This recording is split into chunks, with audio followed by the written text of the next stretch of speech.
Hey everyone, Pooja this side. कैसे हो आप सब? आई होप सब अच्छे होंगे। मैं भी बहुत अच्छी हूँ। हैप्पी दिवाली सभी को। ये दिवाली आपके लिए बहुत सारी खुशियाँ लेकर आए। तो अभी इस वीडियो में हम बात करते हैं इंग्लिश के लिए। इंग्लिश के लिए देखो, मैं अपनी छोटी सी एक जर्नी शेयर कर देती हूँ। मैं हमेशा से स्कूल कॉलेज तक हिंदी मीडियम स्टूडेंट रही हूँ। जैसा कि आरबीएसई है, तो आरबीएसई में आप जो लोग भी आरबीएसई से होंगे सबको पता होगा कि वहाँ इंग्लिश का क्या क्या ही सीन होता है। So same same goes with me. But उसके बाद जब मैंने पहली बार बैंक एग्ज़ाम्स के लिए पढ़ना स्टार्ट किया, उससे पहले मैं प्राइवेट जॉब कर रही थी, जहाँ पर फ्लुएंसी चाहिए थी इंग्लिश में, मतलब बोलने के लिए ही। तो मेरी थोड़ी-थोड़ी इंग्लिश वहाँ से स्ट्रॉन्ग होनी शुरू हुई। तो मेरा बेसिक्स मुझे एक बार उस जॉब के लिए ही क्लियर करना पड़ा थोड़ा इंग्लिश का, कि मुझे कैसे बोलना है, कैसे सामने वाले को रिप्लाई करना है, जो भी है। उसके बाद जब मैंने बैंक एग्ज़ाम्स के बारे में सोचा, तब मैंने देखा कि इंग्लिश तो यहाँ मतलब इंग्लिश का तो यहाँ पूरा सिलेबस है, आपको सब कुछ आना चाहिए। तो उसके बाद से मैंने थोड़ा-सा इसको डिटेल्ड वे में पढ़ना स्टार्ट किया। उससे पहले मैंने कभी भी इंग्लिश ऐसे नहीं पढ़ी थी। तो बस वही एक छोटी-सी जर्नी है। एंड उसके बाद मैंने कैसे एग्ज़ाम्स के लिए अपीयर होना स्टार्ट किया एंड अपने मार्क्स कैसे बूस्ट किए, ये उसके बारे में है। तो पहले तो मैं जब मॉक टेस्ट मैंने स्टार्ट किए थे इंग्लिश के लिए, मिनी मॉक्स वगैरह देने, आई वाज़ गेटिंग लाइक 10-15, ये भी कभी-कभी तो इससे भी कम होते थे। बहुत कम मार्क्स आते थे मेरे। इंग्लिश बुरी नहीं थी मेरी, बट जो बैंक एग्ज़ाम्स के लिए नेसेसरी है, वो एबिलिटी नहीं थी मुझ में, अंडरस्टैंडिंग उतनी अच्छी नहीं थी। तो ये दिक्कत आ रही थी मुझे। सिर्फ हिंदी मीडियम वालों के लिए नहीं, ये प्रॉब्लम इंग्लिश मीडियम वालों के साथ भी होती होगी, क्योंकि जब आप किसी एक एग्ज़ाम स्पेसिफिक इंग्लिश या कोई भी सब्जेक्ट पढ़ना शुरू करते हो, तो वो अलग डिमांड करता है। तो मैं बस इस वीडियो में वही बताने वाली हूँ, जो मैंने इतना समझा, 1.5-2 साल 2.5 साल की जर्नी में जो मैंने सीखा, जो मैंने गलतियाँ की, जो गलतियाँ आपको नहीं करनी है, उन सबको एक शॉर्ट और क्रिस्प मैनर में समझते हैं कि क्या करना है। वैसे इंग्लिश के लिए बहुत सारे यूट्यूब्स पर वीडियोज़ आपको मिल जाएँगे। बट मैंने जो किया, जो मुझे लगता है कि प्रैक्टिकली पॉसिबल है मेरे लिए और बाकी सब बच्चों के लिए, मैं वही, मतलब एस्पिरेंट्स के लिए, तो मैं वही सब बताने वाली हूँ। सबसे पहले हम इंग्लिश को 3 सेक्शंस में डिवाइड कर सकते हैं: रीडिंग, ग्रामर एंड वोकैब। मैंने यहाँ इनसे आने वाले टॉपिक्स भी लिखे हैं ताकि थोड़ा समझने में ईजी हो जाए। जैसे रीडिंग के लिए आपके पास होगा आरसी एंड पैराजंबल। ये टॉपिक सबसे सबसे ज़्यादा ज़रूरी हैं, क्योंकि ये दोनों टॉपिक मिलाकर 15 से 17 नंबर प्रीलिम्स में, ओनली इन प्रीलिम्स में कवर करते हैं, केवल ये 2 टॉपिक मिला के। 10 से 11 मार्क्स का आरसी होता है एंड पैराजंबल अगर आता है तो 4 से 5 नंबर का पैराजंबल होता है। तो 15 से 17 मार्क्स एवरेज ये केवल 2 टॉपिक्स मिलाकर कवर करते हैं। उसके अलावा ग्रामर के लिए हमारे पास मेजर टॉपिक्स होते हैं: एरर डिटेक्शन, सेंटेंस करेक्शन, ऐसे सब। वोकैब के लिए इडियम्स एंड फ्रेजेस, जो कि प्रीलिम्स में नहीं आता है, synonyms, antonyms and cloze test.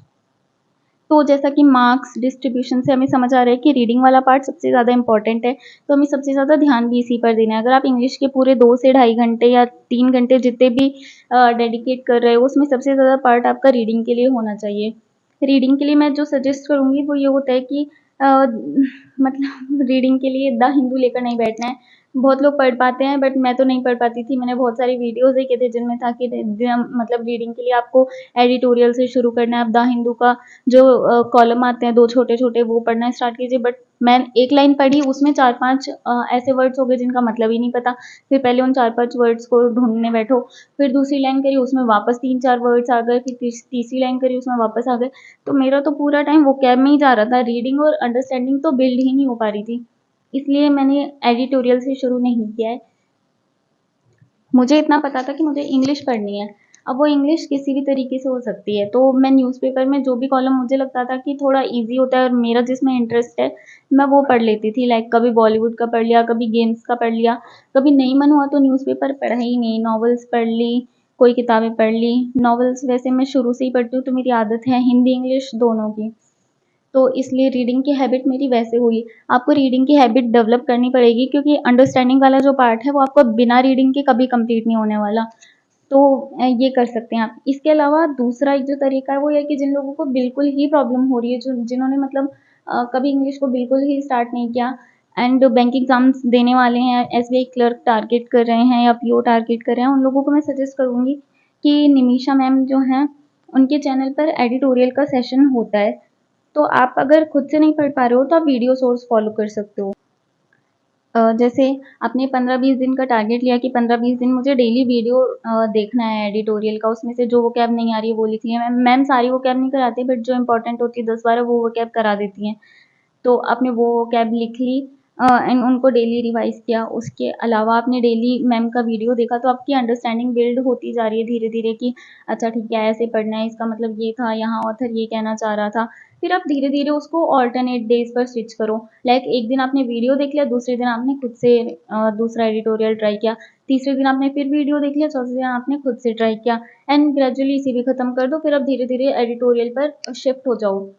इसमें टाइम लगेगा, बट इंग्लिश ना लैंग्वेज है, इंग्लिश आप मैथ्स की तरह नहीं कर सकते कि 2-4 घंटे अच्छे से वीडियो देख लिया, प्रैक्टिस करिए, नहीं इंग्लिश आ गई। लैंग्वेज को हमेशा टाइम लगता है अच्छा होने में। आप उसको धीरे धीरे अपनी हैबिट में लाएंगे ना, तो ही लैंग्वेज अच्छी हो पाएगी। तो जिन लोगों को वीडियो सोर्स फॉलो करना है उसके लिए ये काम करेगा, एंड जो लोग थोड़ा बेसिक्स अच्छा है वगैरह इंग्लिश पढ़ सकते हैं वो सेल्फ करें, वो ज़्यादा इंप्रूवमेंट देता है, क्योंकि आप खुद से पढ़ना सीखेंगे आपकी अंडरस्टैंडिंग बिल्ड होगी। इसके अलावा आपको रीडिंग के लिए जो करना है वो है आरसीज, जो सबसे ज़्यादा ज़रूरी है, एंड पैराजम्बल। ये दोनों टॉपिक्स डेली 4 से 5 लगाने ही हैं, चाहे कुछ भी हो जाए। आपको आरसी पैराजम्बल नहीं छोड़ना है। पैराजम्बल आप ऑल्टरनेट डेज कर सकते हैं, बट आरसी आपको डेली 4 से 5 लगाना ही है। आपको इसके लिए सोर्सेज हो सकते हैं, प्रैक्टिस मोड पर फ्री काफ़ी क्विजेज अवेलेबल है, वहाँ से कर सकते हैं। अड्डा पर बहुत ज़्यादा क्विजेज अवेलेबल है, वहाँ से हो सकता है। टेक्स्ट बुक हो गया। ऑलिव बोर्ड का मुझे आइडिया नहीं कि वहाँ पर फ्री है या नहीं, बट ये 3 तो हैं। तो आप आरसी डेली करना है 4 से 5, और आरसी को एनालिसिस ज़्यादा अच्छे से करना है आरसी का। लाइक जैसे आपने पढ़ लिया, आपने उसके क्वेश्चंस किए, फिर जो क्वेश्चंस नहीं हुए या आपने गलत किया या आपने क्या सोचकर उसका आंसर किया, आपको उतना डेप्थ में एनालिसिस करना है कि अगर ये मेरा सही भी हुआ था तो क्यों हुआ था, मैंने तुक्के में तो सही नहीं कर दिया। इस ऐसे मतलब हमें सही करने का गलत करने का रीज़न पता होना चाहिए। तो आरसी आपको डेली करना है 4 से 5। आरसी अगर आप शुरू में स्टार्ट कर रहे हो, अगर खुद से नहीं हो पा रहे हैं, जैसे प्री के आरसी थोड़े इजी आते हैं वो हो जाते हैं, बट मेंस वाले बहुत डिफिकल्ट होते हैं, वो नहीं हो पाते, तो आप आरसी के लिए भी वीडियो सोर्स एक बार देख सकते हैं।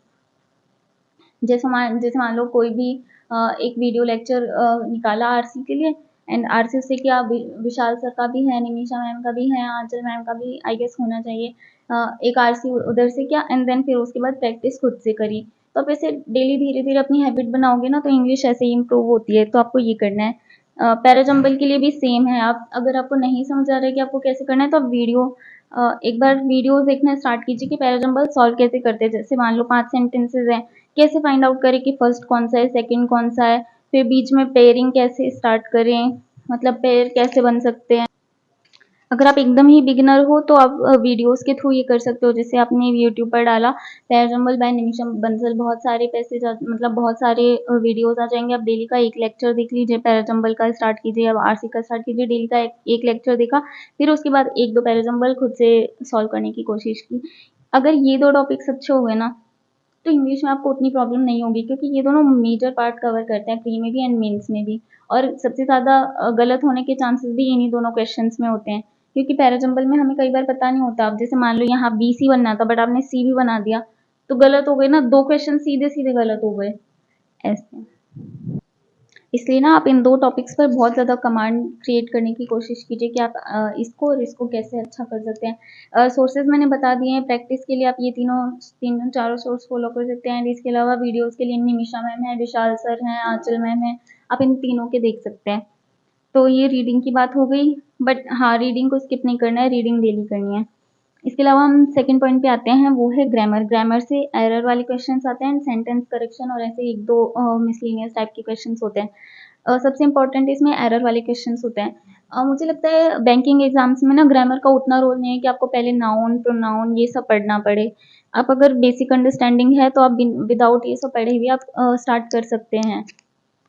बट मुझे लगता है कि एक तो होता है टॉपिक एंड दूसरा ये तो एक बार कर ही लो। अगर किसी को नहीं आ रहा है ना कि बिल्कुल ही समझ नहीं आ रहा है इंग्लिश कैसे स्टार्ट करनी है, तो एक बार सब्जेक्ट वर्ब अग्रीमेंट, इसका पूरा नाम होता है सब्जेक्ट वर्ब अग्रीमेंट, ये एंड टेंसेस, ये 2 टॉपिक्स तो आप कर ही लीजिए। नाउन प्रोनाउन और ये सब वगैरह, एक्टिव पैसिव, ये सब कुछ नहीं आने वाला काम।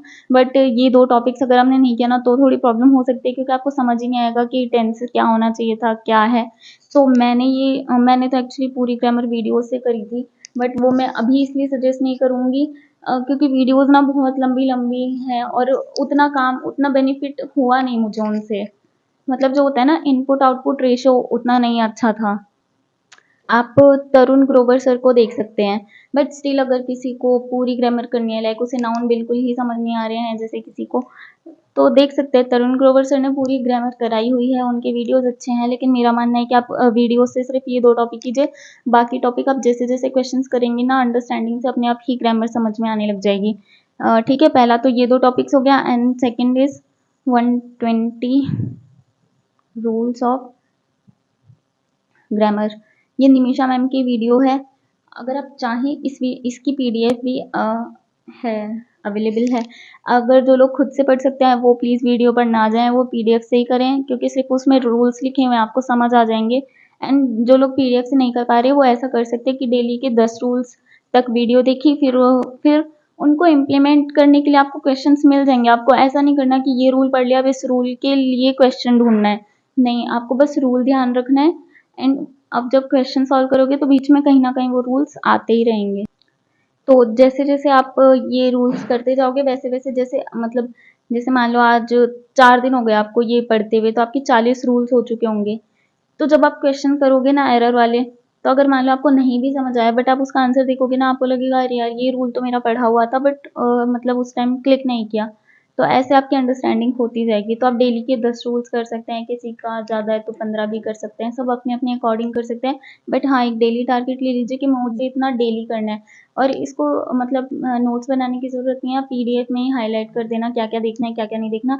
फिर जब नेक्स्ट डे अगले वाले 10 करोगे ना, तो उससे पहले जो पिछले मतलब पहले वाले दिन के जो 10 थे वो साथ के साथ रिवाइज कर लेना, तो ऐसे हो जाएगा ये।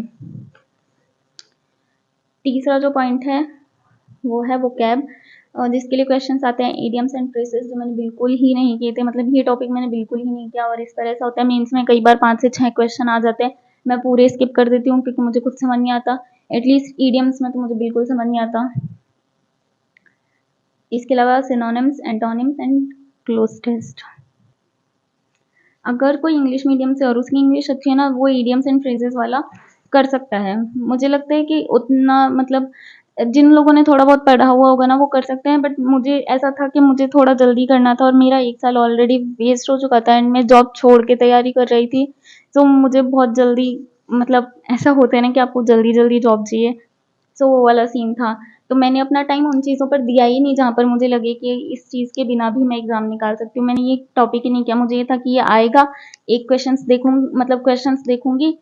जैसे शायद आईबीपीएस, पीओ मेंस या किस में आया था पता नहीं। मैंने देखा मुझे आया तो कर दिया, नहीं आया तो छोड़ो। अगर 5 नंबर का भी है तो 5 नंबर मेरे पूरे चले जाते थे, बट मुझे ऐसा था कि मैं अपने वो 5 नंबर रीज़निंग या मैथ्स में से निकाल लूँगी। तो अगर आप लोगों को ऐसा लगता है कि अगर आप कोई टॉपिक छोड़ रहे हो, वैसे तो कोई टॉपिक छोड़ना नहीं चाहिए, बट स्टिल अगर आपको ऐसा लग रहा है कि ये टॉपिक बिल्कुल ही नहीं करना, छोड़ना ही है, तो आपको उसका ऑल्टरनेट ढूंढना ही पड़ेगा कि अगर मैं यहाँ ये 4-5 नंबर छोड़ रहा हूँ तो वो 4-5 नंबर मैं दूसरे किस टॉपिक से ला सकता हूँ। सो ये सीन था इनका मेरे साथ। सिनोनिम्स एंड एंटोनिम्स जो हैं वो आरसी में भी आते हैं, शायद 2-3 क्वेश्चंस आते हैं। एंड उसके अलावा जो इम्पोर्टेंट है वो है क्लोज टेस्ट।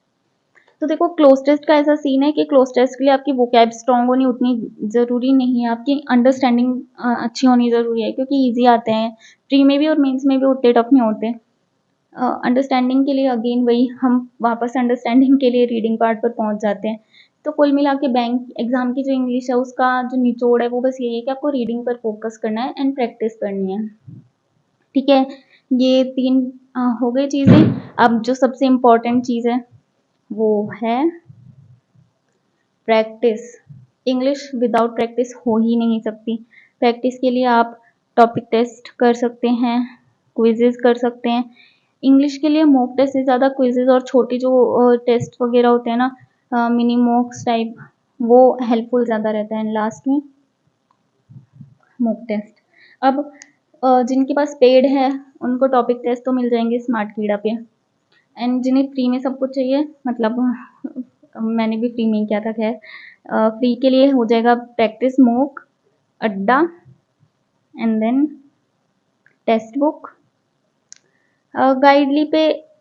गाइडली और स्मार्ट किड एक बार साइड में रखते हैं। अब एक बार थोड़ा बात करते हैं कि इंग्लिश आप कैसे करो। देखो, सबसे पहले आप अड्डा से स्टार्ट कर सकते हो क्विज इंग्लिश की करना। इसमें थोड़ा सा लेवल ठीक होता है अड्डा में। उसके बाद टेक्स्ट बुक पे जा सकते हो या फिर टेक्स्ट बुक से अड्डा पे आ सकते हो। कोई भी चीज़ जो ज़्यादा यूज़ करता हो उसको देख लेना। बट उसके बाद फिर पीएम स्टार्ट करना है, क्योंकि पीएम की इंग्लिश थोड़ी सी इन दोनों से टफ है। तो आपका लेवल धीरे धीरे बढ़ाना है, सीधे पीएम पे जंप नहीं करना। एंड देन अगर कुछ हो गया, मतलब देन अगर पीएम पे सब हो गया, फिर उसके बाद गाइडली और आप स्मार्ट कीड़ा पे शायद फ्री है या नहीं पता नहीं, इन दोनों पे जंप कर सकते हो। लेकिन इन दोनों की इंग्लिश में मार्क्स देख के बिल्कुल नहीं डरना। इनकी इंग्लिश पता नहीं कहाँ से देते हैं, मुझे तो कभी समझ नहीं आता। मैं तो कई बार मेंस के मॉक में तो इंग्लिश स्किप कर देती हूँ, क्योंकि बहुत ज़्यादा टफ होती है और इतनी टफ इंग्लिश आती नहीं है एक्चुअल में। तो एक्चुअल एग्जाम लेवल हमें पता ही नहीं चलता इंग्लिश का। फिर गाइडली और स्मार्ट कीड़ा पर आप प्रैक्टिस कर सकते हो। तो प्रैक्टिस के लिए बस यही है। आई थिंक मैंने सम अप कर दिया है सब कुछ। फिर भी अगर आपके कोई क्वेश्चन हो तो आप कमेंट सेक्शन में पूछ सकते हैं। मैं बहुत, मतलब मुझे पता नहीं, इतना अच्छे से आइडिया नहीं है कि वीडियोस कैसे बनाने कैसे नहीं बनाने, बट आप जो पूछोगे मैं उसका ज़रूर आंसर करूँगी अपनी वीडियोस के थ्रू। आप तक हमेशा नई नई जानकारी और अच्छी चीज़ें पहुँचाने का प्रयास करूँगी। अभी के लिए इतना ही इंग्लिश के लिए। जो भी क्वेश्चन हो आप कमेंट सेक्शन में पूछ लेना। एंड बस यहीं ख़त्म करते हैं। हाँ, बस लास्ट चीज़, अगेन प्रैक्टिस नहीं छोड़नी है। इंग्लिश की प्रैक्टिस सबसे ज़्यादा ज़रूरी है। अगर आज सोच रहे हो ना, अगर आज किसी का वीडियो देख के सोचा है ना कि मुझे एसबीआई क्लर्क बनना है या एसबीआई पीओ बनना है, या कुछ भी सोचा है, आरबीआई का सोचा है, कुछ भी सोचा है, जिस भी दिन से सोचा है ना उस दिन से और कुछ करो मत करो, इंग्लिश स्टार्ट कर दो, प्रैक्टिस करना। इंग्लिश में कभी भी ऐसा नहीं करना कि बेसिक्स खत्म करने हैं देन प्रैक्टिस स्टार्ट करनी है। इंग्लिश में आपको पहले दिन से टेस्ट, क्विजेज, मॉक्स वगैरह सब देने हैं और उनको एनालिसिस करते जाना है। अरे हाँ, पता नहीं मैं कैसे भूल जाती हूँ। एक्यूरेसी हैम्पर नहीं होनी चाहिए। इंग्लिश की सबसे सबसे बड़ी बात यही है कि हम अटेम्प्ट बढ़ाने के चक्कर में एक्यूरेसी बहुत बिगाड़ देते हैं। मैं शुरू में यही करती थी कि कौन सा रीजनिंग किसी भी रीज़न की वजह से ख़राब हो गया, इंग्लिश में अटेम्प्ट बढ़ाना है, देन धड़ाधड़ क्वेश्चंस लगाए गए, तुक्के में लगाए, 2 ऑप्शंस लग रहे थे तो एक ही टिक करके आ गई। बट ये चीज़ आपको अभी से क्विजेज में ही इम्प्लीमेंट करनी है कि आप जो भी करोगे, चाहे 10 नंबर का करो, चाहे 15 नंबर का करो या 20 नंबर का करो, जो भी करोगे एक्यूरेट करोगे। चाहे 5 ही नंबर का करो, बट वो एक्यूरेट होना चाहिए। बट फिर एनालिसिस ये करना है कि मैं 5 ही क्यों कर पाया, मैं 10 क्यों नहीं कर पाया, या 10 छोड़ो मैं 7 भी क्यों नहीं कर पाया, उसे फिर एनालिसिस कहते हैं। बट ऐसा नहीं कि स्पीड के चक्कर में एक्यूरेसी खराब करनी है, नहीं, एक्यूरेसी सबसे ज़्यादा इंपॉर्टेंट है। क्योंकि हम रीजनिंग मैथ्स में तुक्केबाजी नहीं करते, उसमें एक्यूरेसी रहती है। इंग्लिश में इसीलिए एक्यूरेसी बिगड़ जाती है क्योंकि हम थोड़ा हवाबाजी करके आते हैं, इसलिए। तो जब आप ये एक्यूरेसी वाली चीज़ यहाँ मॉक्स में और क्विज़ेस में इम्प्लीमेंट करोगे ना कि मुझे गलत नहीं करना है, मुझे जो करना है सही करना है, तो यही चीज़ आपकी जो एक्चुअल एग्ज़ाम होगा वहाँ पे इम्प्लीमेंट रहेगी। अगर आप यहाँ थोड़ा, मतलब तुक्का लगाओगे तो आपके एग्ज़ाम में भी यही सोचोगे कि ये सही होना चाहिए। हाँ, आपको धीरे-धीरे ये हैबिट भी डेवलप करनी है कि आप 2 ऑप्शंस में से किसी एक को एलिमिनेट कैसे कर सको, बट वो तुक्केबाज़ी नहीं होनी चाहिए कि आपने आँख बंद करके रैंडम गेस कर दिया। वो आपकी अंडरस्टैंडिंग पर होना चाहिए, लेकिन उसके लिए भी आपको ये है कि जैसे मैंने वही बताया ना, अभी थोड़ी देर पहले मैंने बोला था ना कि जैसे आपने क्या सही किया वो भी आपको पता होना चाहिए कि आपने सही क्यों किया है। लाइक जैसे एक आरसी का क्वेश्चन था, ठीक है, आप 2 ऑप्शंस में अटक रहे थे, आपने एक ऑप्शन टिक कर दिया और वो सही हो गया। अब आपने उस टाइम अंदाजे में सही किया कि ये 2 में से एक सही लग रहा है, चलो ये कर देता हूँ, और वो गलती से सही हो भी गया। बट उसके बाद आप ये पता लगाओ कि आपने ये क्यों किया था, क्या रीज़न था कि आपने ऊपर वाला ही टिक किया। अगर गलती से नीचे वाला कर देते तो -0.25 चला जाता ना। आपने नीचे वाला सोचा ही क्यों, मतलब आप गलत ऑप्शन पर आई ही क्यों, आपको क्यों लगा कि ये ऑप्शन भी सही हो सकता है। तो उस लेवल पर आपको डेप्थ एनालिसिस करना है। आई होप अब मैंने सब बोल दिया है। एंड अब जो भी क्वेश्चन हो आप पूछ लेना, मैं उसके लिए जवाब दूंगी उसका। एंड सभी को again very very very happy Diwali. अच्छे से दिवाली मनाओ, पटाखे फोड़ो, मिठाइयाँ खाओ। चलिए बाय।